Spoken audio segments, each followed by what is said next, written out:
Hi everybody, good evening. Welcome to the webinar. It is Thursday, January 14th, 2016. Tonight's webinar talks about anger as it relates to other emotions.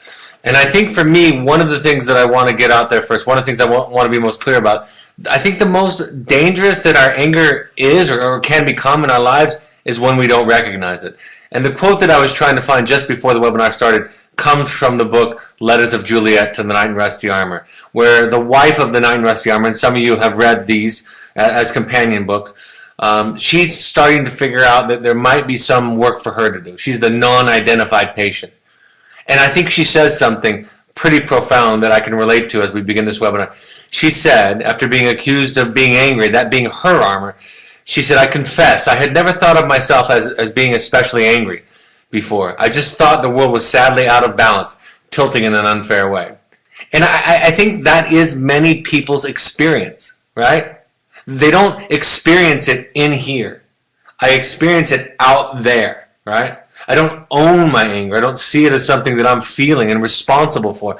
But really I see it being caused by others. And then really just an outgrowth, if you will, of some injustice in the world. And then part of the transformation, part of the heroic transformation that can happen for people is when they take that badness out there and they start to grapple with it in here.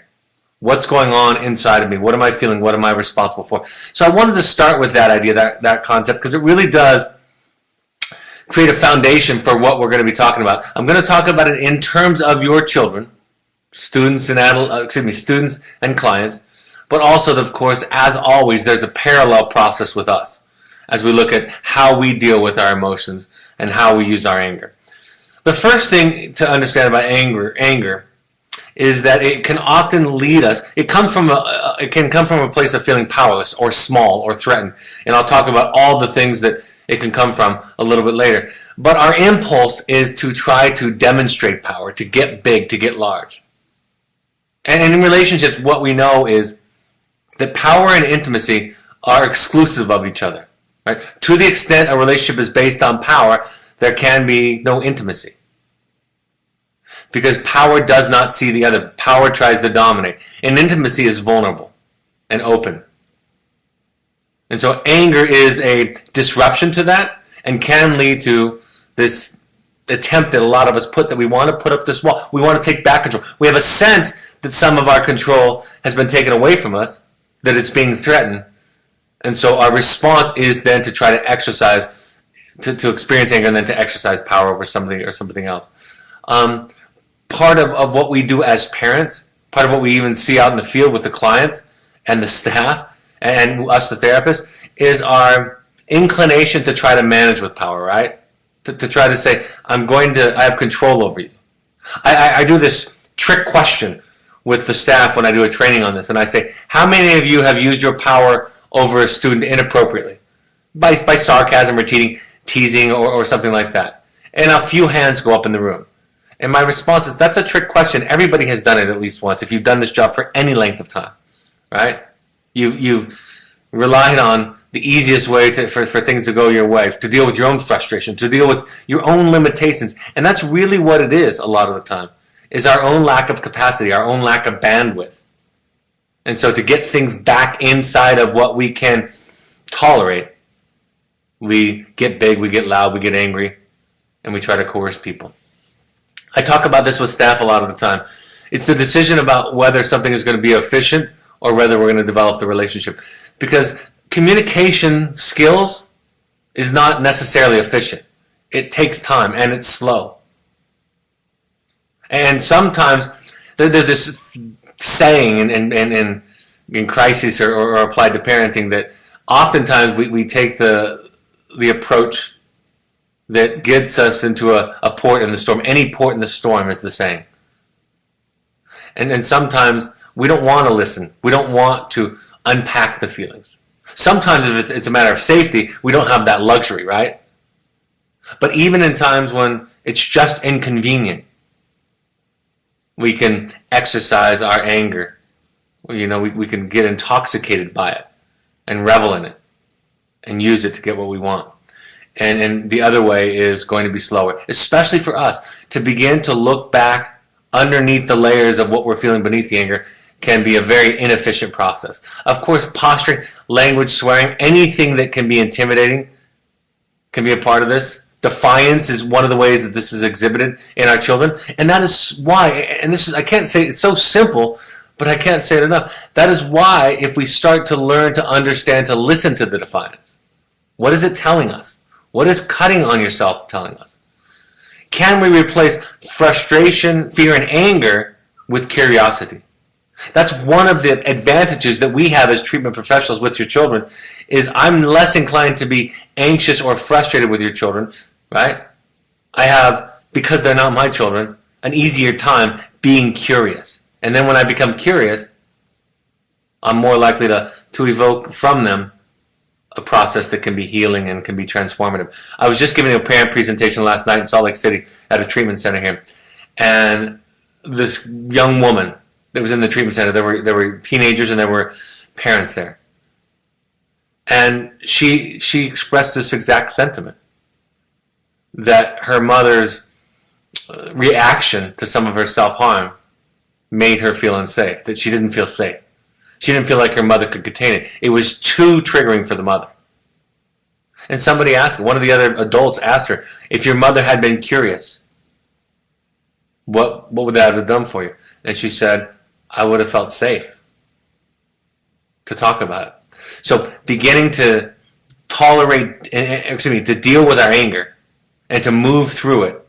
And it's not about not feeling it, and I'll talk about that tonight, but learning how to move through it, learning how to peel it back can be part of what helps us. And that's part of what happens in therapy. And therapists, and I want to be clear, you would do better at some of this with my children than I would. Because again, you have an advantage in not being their parent. Sometimes property destruction is a way of hurting you, right? It's an intimidating thing. Students, clients will talk about, well, I just hit a wall. It wasn't that, it was my own stuff. But property destruction is violence. And it's intended unconsciously to intimidate others. It's the expression of powerlessness reversed, right? I think one of the things about threatening self to others, I think we're very clear that when somebody threatens us, right, another person, that they're angry. But what we don't get clear about sometimes is that when somebody's threatening themselves, they're angry also. But it's turned inward. And so cutting on yourself, threatening suicide, there is anger in there somewhere if we learn to listen to it. One of the things that was said last night, this mother said, I wish my daughter could have talked about some of this stuff earlier. But what she said after that, and she said, I wish I could have listened better. Not just reflective listening skills, but had the capacity to see past the symptoms to the wound. So threatening, hurting yourself, if we have the capacity, if we can develop the capacity to be a safer container, a safer context, by doing our own work, by dealing with our own trauma, our own fear, we can provide a safe place for our child and coax them, out of that painful and angry place into healing. There's this idea in projective identification. That's a defense mechanism. Or excuse me, it's a defense mechanism. I use this example because I don't know if you've ever had a lawyer from a letter. I'm going to sue you or whatever it is. I've had a few. And my first feeling when I get that is scared, right, and powerless. And luckily I have a lawyer. Wish I didn't know him so well, but I have a lawyer. And I call him and I say, hey, I got this letter. And he said, you're okay. Don't worry about it. He's not scared. But what I've learned about that interaction more than anything, I've also sent letters from lawyers to other people in my life. And the question becomes, the question that we can understand, or the dynamic that we can understand, is the feeling I have when I get the letter is the feeling that the other person has in sending it. Right? So when I get scared and feel powerless or threatened, that is because that's what the other person is feeling. So sometimes what we can learn, when somebody rages at us and gets angry and we have a feeling, we can begin to understand that that's diagnostic. Right? That must be what they're feeling at that moment. And that can be helpful for us to get out of a reactive place. Sarcasm, it can be indirect stuff that can be an expression of anger, and of course any kind of assault, verbal or physical, would be an obvious example of it. From my book, I say in the chapter on communication, before rushing to try to change a child's behavior, it is crucial to take time to understand what that behavior might be telling us, right? There is great wisdom beneath the symptoms. And if we can adjust our process, if we can get out of the mode of first going to behavior change, I think we have a better chance at understanding, even with ourselves. I was just talking to somebody today, and the first reaction is, oh my gosh, that's so stupid, I got to stop doing that. I said, wait. There's a step in between doing it and not doing it that can be really helpful. And that is, look at it, understand where it comes from. Because sometimes if we just look at the behavior change and I've got to get rid of this, and that's kind of a shamed response, right? This is stupid of me, this is bad, I shouldn't be doing this. What's going to happen the next time we do it is we're not going to want to see it and be honest with ourselves. We have a hard time of looking at it in the face because it makes us bad and stupid and not making progress and whatever.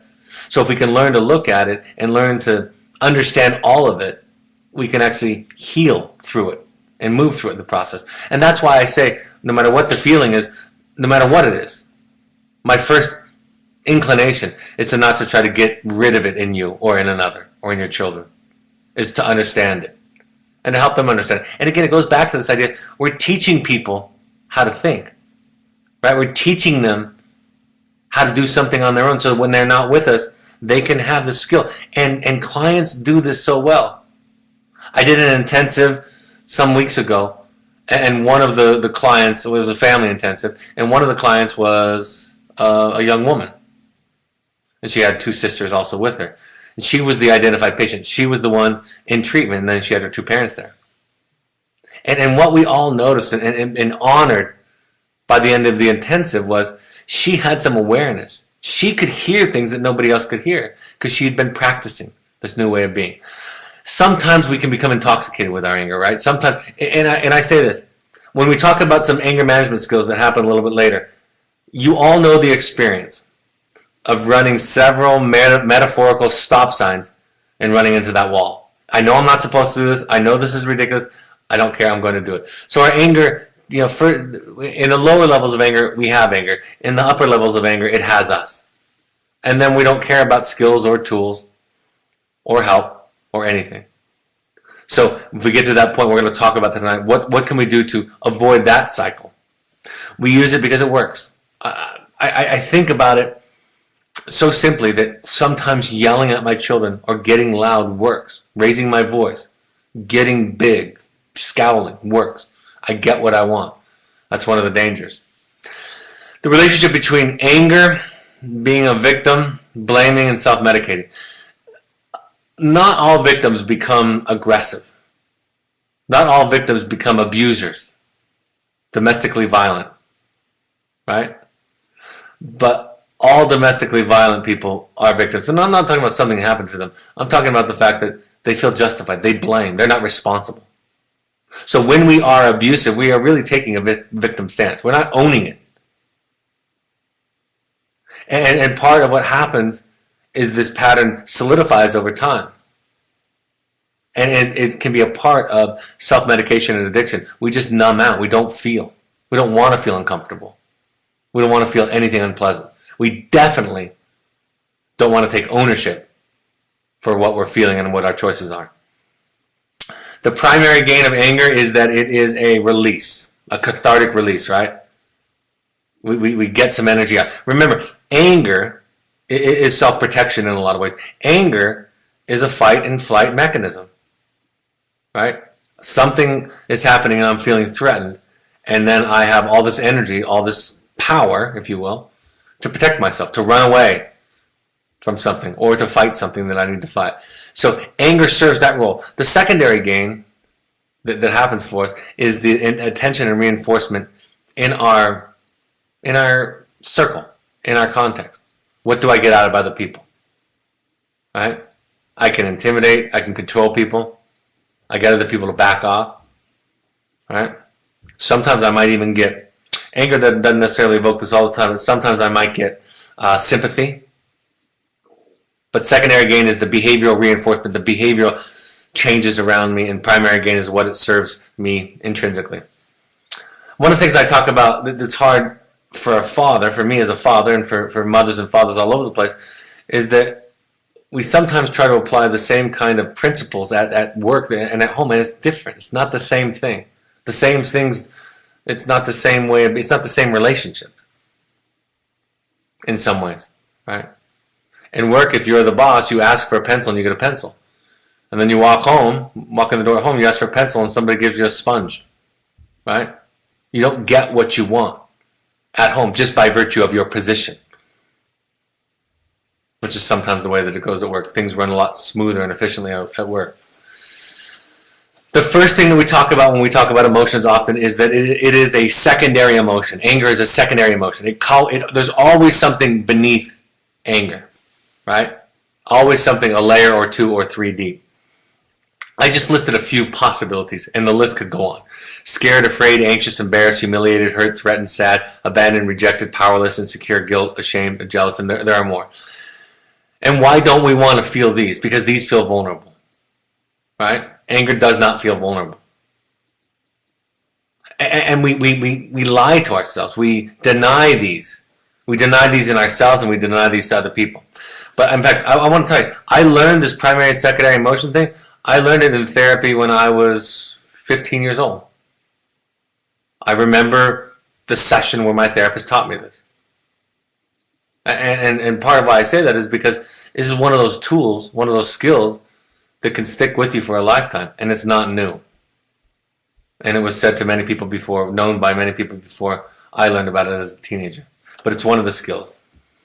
Sometimes, I got asked last night, well, I gave some examples of children talking to parents and how we could learn to listen. And somebody said, well, what's the appropriate boundary? What about name calling? What about swearing? And part of my response was, well, we might have different comfort levels for that. And I respect yours, and I get to have mine. And there are times when, especially when my capacity is greater, when my children communicate with me inappropriately, and I can be patient, right? I'm not threatened by that or upset by that. I can just listen. And I call this walking through the door of anger. I want to get inside and understand what's going on as a therapist, as a father. And sometimes the only way in is anger. So if I immediately try to dismiss it, if I immediately try to talk about primary and secondary emotions, they might not let me in. So it's important that we learn to sit with anger. One of the things that I hear families express all the time is that if I'm angry at somebody, then I can't love them. You are complex enough to hold both things at once. And part of what I ask these families, the parents in these families, is what's the messages around anger and conflict in the house growing up? What was the threat of anger? Did somebody leave? Was it violent? Did nobody tolerate it? So again, you get to decide your limit. And mine change per situation, per kid, and what energy level I have, right? I get to have my energy level. And so I get to decide what I feel comfortable with. And it goes back to that principle that I always talk about. The number one question that I want parents to ask themselves when considering a boundary is, what do I feel comfortable? What do I need in this situation? And you're allowed to state that and exercise that. One of the things that I teach the participants often, they'll say to me, well, I'm just being honest. My response is, well, punching somebody in the face isn't necessarily just honest. Calling somebody a name, insulting somebody, isn't just honest. The anger would be honest. The expression of anger would be honest if you stated it. But that's behavior, and that's not the same thing. Being angry and hitting somebody is not the same thing. Being angry and cutting on yourself is not the same thing. So that's even one of the values of the I feel statement. We think sometimes, I hear students say all the time, I got in trouble for being angry. And my thought is with them, it was probably not that. It might have been. It's possible. I've seen people get in trouble for being angry in family. But I imagine what you got in trouble for was the violence, the stealing, the lying, the aggression, the defiance. I imagine that's what it was. And it's important that you understand that a behavior is not the same as an emotion. And if you experience them as the same, any one of us, part of what the I feel statement does is it separates them out, right? What I feel, what I think, what happened, what I want for myself are all different things. Anger creates distance, and that distance provides safety. Right? We close down. And then the question becomes, when do we reopen? How do we reopen? And part of what I want to do with people is empower them. I'll help if somebody wants help. I have ideas. I'll talk about vulnerability. But people get to decide when to reopen. I do sibling webinars about once a month. One of the most common questions I get on the sibling webinar from parents is, the sibling at home is angry, hurt and angry, and doesn't want to open up. What do I do? And my answer always is, honor that for some time. Sit with it. When he knows that he can be angry or she can be angry, then they can pass through it. When they think they don't have a right to, or they're being told not to feel, they're much more likely to fixate on it. My wife and I were just having this discussion the other night. My young adult daughter works at a treatment center here in Salt Lake City. And she was talking about some of the girls saying, we were gooned. That's this jargon they have for being transported. Some of them claim that they have trauma about it, and which is, they get to claim that, right? So we were talking about how to respond to it as parents.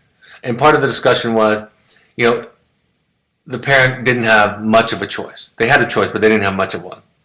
It could have gotten violent. The child might have run away. The child wasn't participating in the solution. So this seemed like the best choice. And so the discussion was, is that what a parent says to a kid? My response was, no. A parent needs to know that. But what a parent says in that situation is, I get it, you're angry. Maybe it was a mistake, I don't know. I did the best that I could, but I might have done it wrong. Thank you for telling me. I'm glad you're talking about it. How often do we respond to somebody's anger at us if they express it verbally in a relatively decent way? It's usually not perfect when it's anger. But how often do we say, thank you for telling me. I'm glad you're telling me. And if we do that, we invite a reopening in them. And that's a skill that I want to encourage all of you to practice and develop. When we talked about this last night at the parent group that I was teaching. When a child says, you don't listen to me, the response of, I'm so sorry. Tell me more. I'm honored that you would tell me this. Instead of, let me give you examples where I did listen to you. Which, by the way, kind of proves the point that they're making right at that time anyway. Or when somebody's angry or upset or hurt, do we have the ego strength? Are we grown up? Are we adult enough to simply say, thanks for telling me? It's not easy to hear, but thank you for telling me. Tell me more. Right? Then we give a place for the feelings that heretofore were expressed in symptoms and self-medication. And I see it with parents all the time. A child will say something, and a parent has no idea that they're telling the child not to feel it. But they go on to try to explain things simply to say, underneath, if you think about this, you won't be upset with me. You won't be upset at this situation. So the more we allow it and sit with it, learn to sit with it, the more likely we are creating an environment where reopening is safer. It protects us, it protects us, it connects us. I talked about the relationship between emotions, behavior, and choice just a moment ago. Timeout is one of the skills of anger management that we teach. I used to teach domestically violent men. And timeout is one of the first. We teach it in the beginning and we revisit it the entire time. Because nobody can, if you think of anger scale, an anger scale on a 1 to 10, 10 being the most rage possible, and 1 being slightly bothered or bugged. I kind of listed these in just an arbitrary kind of escalating bit of anger. Nobody is going to be able to function when they are enraged. When we're at a 10 or a 9, we don't care about anything. So timeout is this nice place where we go, I need to do something to take care of myself so I can be more present and kind, and I can make a better choice. This is the most amazing thing my wife has done with this. We've both done this, but I give her credit because she models this all the time. She's taking time out when she gets upset with the kids. I think it's the coolest thing. She'll say to my 8-year-old or my 13-year-old when she starts to get agitated, instead of sending them on a timeout, she says, I need a timeout. And that's harder to do for most of us because we don't want to admit that it's about us, that we need something. We just need them to change and fix and stop doing what they're doing. But what my wife is modeling for them is ownership and vulnerability. And then if she takes a 5-minute timeout or a 15-minute timeout, she has greater capacity. She has access to her frontal lobe. When we're in rage, we don't have access to it. It cuts off. We're in fight and flight mode because we don't need to do calculus when a bear is chasing us, right? We don't have the resources for that. We need all of our resources to run or to fight or to defend ourselves. So taking timeouts is an important piece of this, and then beginning to identify low levels of anger. Now, if you're slightly bothered or annoyed or bugged, why don't we express that? Why don't we express that to each other? Because we think it's not relevant. We think it's not a big deal. We think it's not worth it. It's not worth the bother. And what happens if you don't express the bugged and the peeved and the bothered and the annoyed and the agitated? And that becomes some kind of pattern. You all know the answers to that. You build up this flammable fluid in your body, this flammable concoction in your body, where the slightest spark can lead to a blow up. And so that's part of what we have to do, is we have to learn pressure release. We have to learn to talk about it, to name it. And for families to be successful at this, ideally, people learn how to listen, even when they don't agree. So, practicing timeouts, beginning to identify low levels of anger, essentially we're teaching people how to feel. Right? That's what we're teaching your children how to do. We're teaching them how to feel things and cope. And there's a great book called Nonviolent Communication. And it talks about, when we talk about things in terms of this is what I need, this is what I would like, this is what I feel comfortable with, and we stop talking about things in terms of, he calls it violent communication when we talk about the you, the other. You need to do this. You're being a jerk. You screwed up. You hurt me. You were mean. You were unkind. You were unfair. Versus what I need in this relationship, what I'm comfortable with is this. I don't want that. I can't have that. But we're afraid because it's more vulnerable for us to say what we need than it is to say what the other person needs to do. So nonviolent communication is a healthy tool. It's a great book to read if you want to learn about how to deal with anger in a non-aggressive way. Part of what I talked about a little bit ago is learning to control behavior and not emotions. I'm going to kind of skip a couple of these bullet points.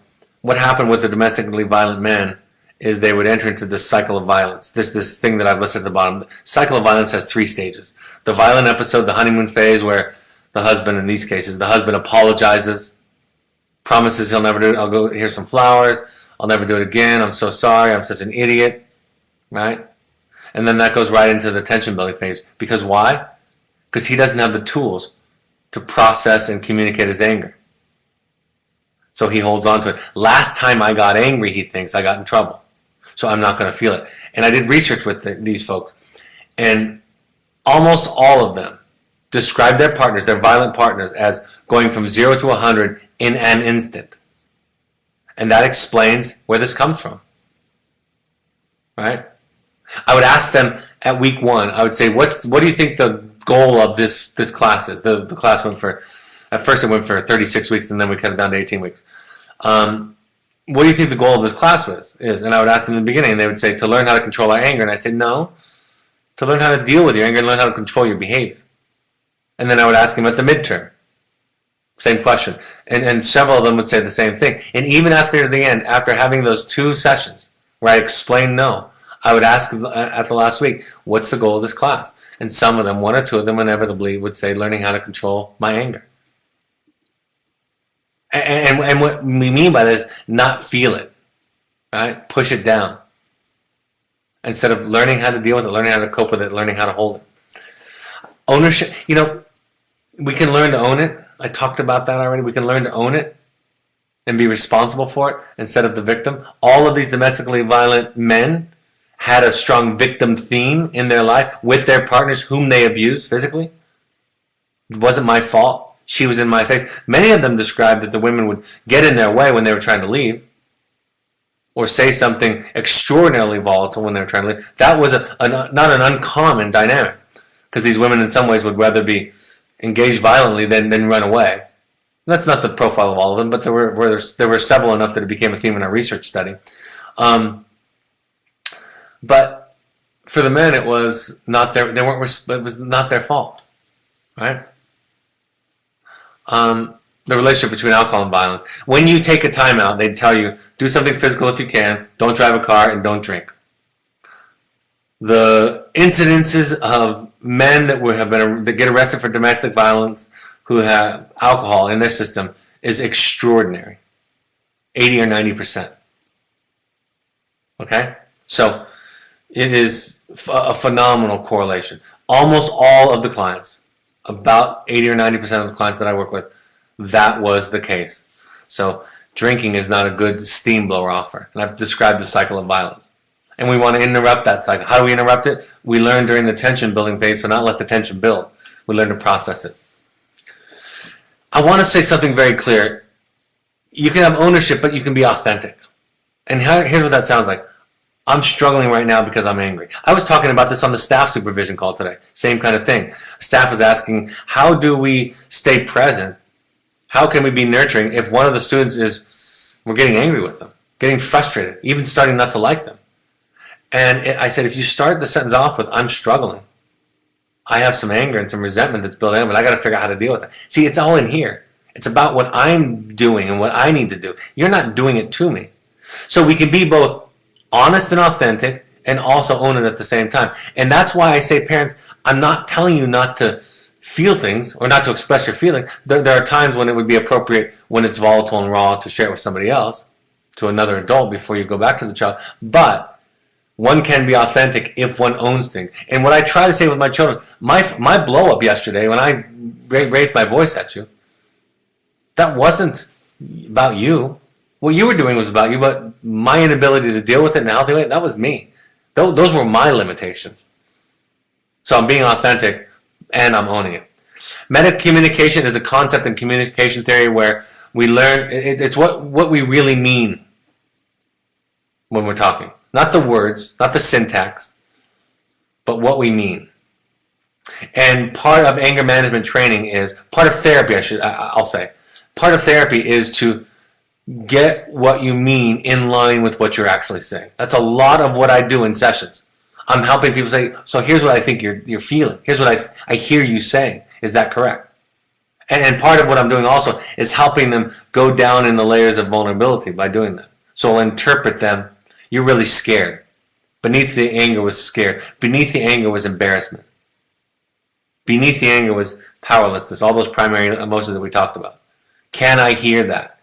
And when I can hear that, and when I can help them to communicate that, that's a non-threatening, non-violent communication.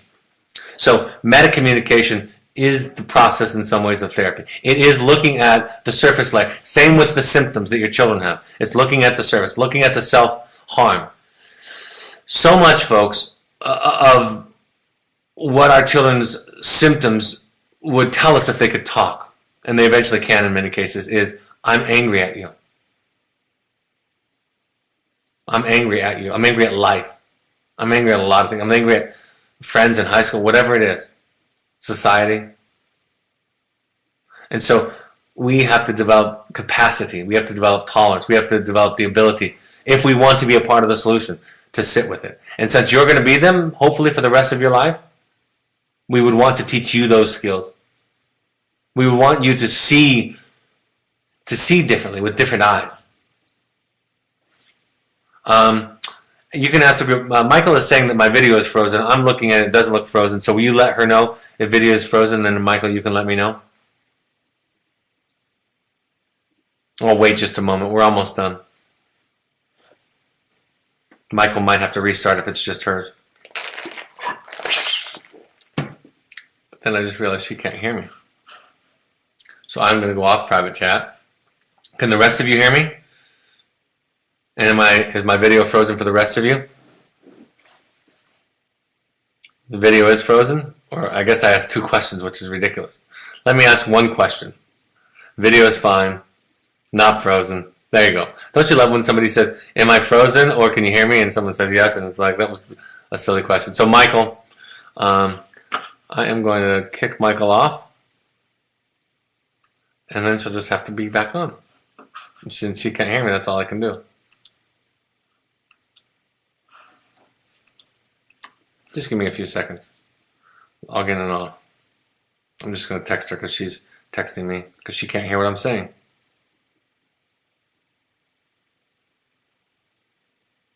Okay, I'll keep talking.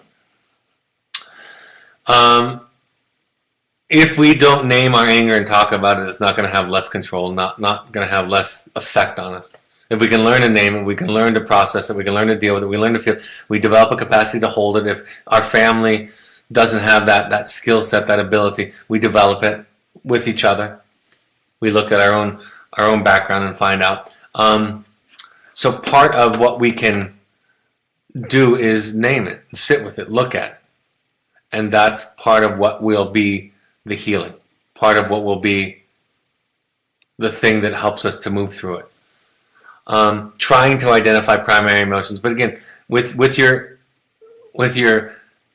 children, don't always go there too quickly. Go slowly. Allow yourself to walk through the door of anger. Develop, if you can, the capacity to honor anger and to learn from it what it's telling you. And one of the keys of what it might be telling you can be found in how you feel when somebody is angry with you. So if you feel scared, a very good guess is that's what they're feeling. Okay? So just watch that. It's a therapeutic tool. And then I'm going to go back on private chat. Understanding that when we are in a fight or flight mode, a threatened mode, that we don't have access to the frontal lobe. So what we need to do is de-escalate so we can have access to it. One of my favorite quotes, many of you have heard me say that, anger is a tool for change when it challenges us to become less of an expert on others and more of an expert on the self. Right? I got angry at one of my children the other day, and I was resentful about something. I expected something from them that I wasn't getting. But I realized, right when I got angry, I thought, wait a second, I'm angry at them. I've been angry at them before because of this. And I realized I'm not holding a boundary. I'm not holding a boundary with something. I asked one of them to help me with something. And they didn't want to and didn't pull through for me. And I thought, all that I do for you? And then I thought, oh, that's my problem. I'm giving this stuff with the expectation that they will give it back, that they will reciprocate. And they're without a frontal lobe. And I'm expecting something that they don't have the capacity for right now. And my problem in that is I didn't set it up. I didn't say, this is what I expect. This is the contract. This is the deal. If I'm going to pay for your tuition in college, then when I need a favor on Saturdays, I expect help. So that's my bad. All right? So our resentment and our anger can, if we allow it to, if we do the heroic work, we can become more clear about ourselves. And we can develop a capacity to hear anger. If we do this heroic work, we can have the capacity to hear anger in others as the primary emotion, even if they can't express it. All right, I'm happy to go over any topic-related questions if you have them.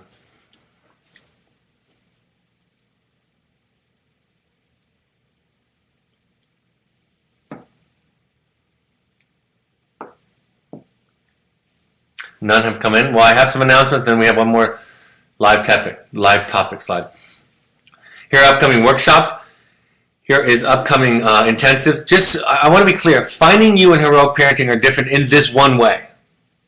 Finding you can be any adult, including parents. So you can come to it and work on the same parenting issues you would in heroic parenting. The difference is heroic parenting won't have young adults there.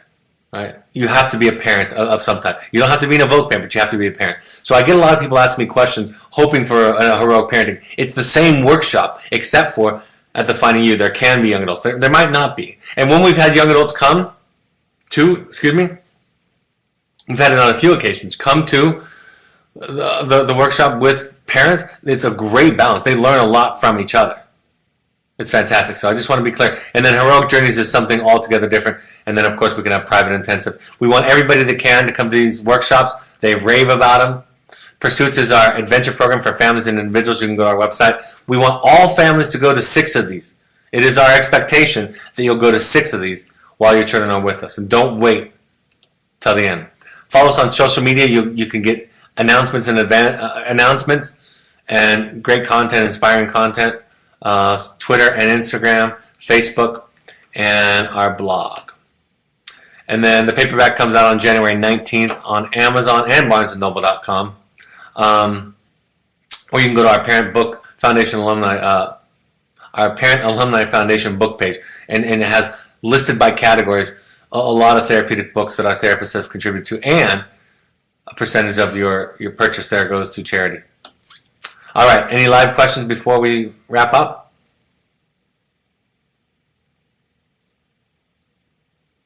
Any tips on what we can do when you find yourself angry in the heat of the moment? Ideally, take a time out. It's so simple to say, it seems silly, but take a time out and try to take a time out before it gets too late, right? And if you can't approach the situation rationally and with compassion and with patience, then take a time out. And it's like, how many times do I, Brad, have to learn this? And I'm doing better at it than I did 5-10 years ago. I'm much better at it than I was 5 or 10. But I still sometimes forget. I wait too long. I think I have the capacity to deal with frustration, and I just keep pushing it down and not doing anything. And it's okay to take a time out and to say, I need it. Just like my wife does with the children. So, and then you're going to have much, much more access to all the skills that we described when you are de-escalated, when you're down-regulated. So that's the first most important thing. Then speaking from an I statement perspective, practicing the communication skills, that would be the second step, right? Resort and go back to the fundamentals with communication. And then practice this is what I need instead of this is what you need to do. Communication. So those are my basics. Also the 8 tips, there's a blog on our blog called 8 Tools for Transforming Relationships, and there's also a webinar on it. It's a great one that talks about both timeout and a few of the other things that we talked about tonight. Those would be my basic tools that I see in communication and dealing with that kind of thing. But don't punish yourself for being angry. Look at it. Observe it. Learn from it. If you try not to feel it, it is likely to hang on to you for a long time. If you can learn to feel it, you can move through it, and it can move through you. It has taken me years to understand that I don't know how to feel. Anger was always hell easier. Any suggestions on self-help books? There's some of the ones that I've talked about. Nonviolent Communication, The Dance of Anger, is my favorite book about anger and boundaries. I love it. It's Harriet Lerner. I quoted her tonight. It's one of my favorite self-help books about anything, but Dance of Anger, Nonviolent Communication. I really love the companion of The Letters of Juliet after reading The Knight in Rusty Armor. Those are easy, fast books to read. I love those. I think that they're illustrative of anger and how it gets into us and where it comes from and how it affects us in our lives, because I think we deny it a lot of the time. So those are 3 that come to mind for me. I was going to say something else too, but I think it just left my brain. Anyway. What do you recommend in a divorce situation when there's anger by one parent and new spouse toward the other birth parent? It makes this process challenging, sad, and frustrating. I have a webinar on co-parenting. It's hard. This is one of the questions that I dislike answering the most because I don't have a fantastic answer. The only answer I know is do the best you can to stay on your side of the street. Don't let their limitations become your limitations. Don't let their limitations become something that you obsess over and that you focus on. You can feel it, you can see it, you can practice self-care, take care of yourself, set boundaries and all that. But if it becomes an obsession of yours, something you focus on, something you constantly revisit, something you say week after week to your evoke therapist, then it's now your limitation. That's the most important thing that I've learned as a co-parent. Not in this exact situation, but similar situation enough for sure. And working with co-parents. So, and watching the webinar on that can be helpful. I've been through some of what you all have been through in regards to this dynamic. And it is frustrating. I say sometimes it's having one hand tied behind your back in a fight. Right? I am the parent of a son who attended Uintas with Steve. Can we attend parent support groups, intensives, even though we are not currently parents? You can attend everything that I announce on this webinar. You can attend parent support groups. You can attend intensives. Intensives, you don't even have to ever have had a child in therapy for that matter, or at Evoke or at any other program. So intensives are for everybody. The workshops, I think so. Those are for current parents, but I could probably get you in. I know some people. Just email me if you're interested in going to one of the workshops, and I'll talk to them and see if there's a spot. We wouldn't want the spot for a current parent to be taken by an alumni parent, but the fact that it was at Uintas with Steve doesn't have any effect on us in this regard. So, yeah, you don't have to be current parents for any of those things. Can you suggest a webinar that my husband and I can watch together to help us during stressful times with my son, his anger and defiance? The one that comes to mind is containment. Containment, or the one on, let me think, the one on the wellness cycle. It might be the communication one too. But containment is kind of the more complex version of reflective listening. It's how do I sit with and stay present with somebody else's. I think detachment, the one on detachment, could be really helpful. Those are two that come to mind: containment and detachment, right? Because again, let me describe this as clearly and simply as I can. If I have all that I need, if I'm grounded, if I'm in my greatest capacity, and you are mad at me, I see you. When I'm tired or stressed or less capacity or ungrounded, dealing with my own stuff, and you get angry at me, I see me. And I react to you. And I try to argue with you. But I can, when I'm doing my best, I can sit with anybody's feeling. When I'm not doing well, I can't sit with people. So then I need to figure out what the Thich Nhat Hanh, the teacher that I like, who talks about this. If you cannot, and I talk about this in the 8 Tools. 8 Tools is another good one too. If you cannot approach the other person with a dear one, I am here for you attitude, then what you say, this is what he says in his book, you are here. He says, then say to that person, dear one, I'm depleted right now and I need to go take care of myself. And when I take care of myself, I'll come back so that I can be there for you. That's just a Buddhist way of saying, I need a timeout. Right? That's what it's saying. But when we lack capacity to respond to someone compassionately, we're bumping up against our limitations. Another great book, I love the opening line, is The Misery of the Good Child. The Misery of the Good Child by Jamie Gill. It's a fantastic book that describes this idea. So I think I've answered probably more than you want, but those are some ideas. Thank you for your questions and participations, everybody. I really love doing these. That is not correct at all. The next one, we will send out an invitation for you. I don't know what it is off the top of my head. I didn't do these slides right tonight because we're going to be in Chicago on. We're going to be in Houston on March 16th. So the announcement will go out about a month beforehand, and then we're going to be in LA's coming up on the 25th, 6th, and one of those it's that Tuesday, I believe. Somebody on this webinar knows because we're doing it at their house. So when you tell Michael, I'll see it. So we're doing LA, and then on the 27th, we're doing Marin County, and then we're doing Chicago in Chicago in April, Houston in March. We're doing New York every month, so trying to spread it around a little bit, do what we can.